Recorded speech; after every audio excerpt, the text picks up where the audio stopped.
বাউল গানে এসআইআর সম্পর্কে সচেতনতা প্রচার করছেন স্বপন দত্ত বাউল। দক্ষিণ ২৪ পরগনার সুন্দরবনের প্রবেশদ্বার ক্যানিং রেল স্টেশনে তার গানে জড়ো হয়েছেন সাধারণ মানুষ। কেন্দ্র ও রাজ্যের দ্বারা সম্মানিত এই শিল্পী জানাচ্ছেন, এসআইআর নিয়ে অহেতুক ভয়ে ঝেড়ে ফেলতে হবে, আতঙ্কের কোনো কারণ নেই।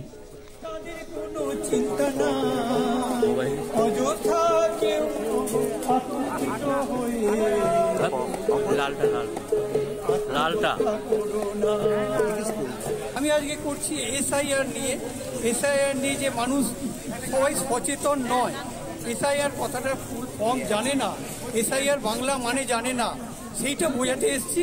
এবং বারবার এসআইআর নিয়ে আর কেউ আতঙ্কিত হবেন না, কেউ যেন এই নিয়ে আত্মহত্যা করবেন না, ভয় খাবেন না। এসআইআর ফর্ম নিন, ফর্ম সঠিক ফিল আপ করে জমা দিন, কারো কোনো চিন্তা নাই।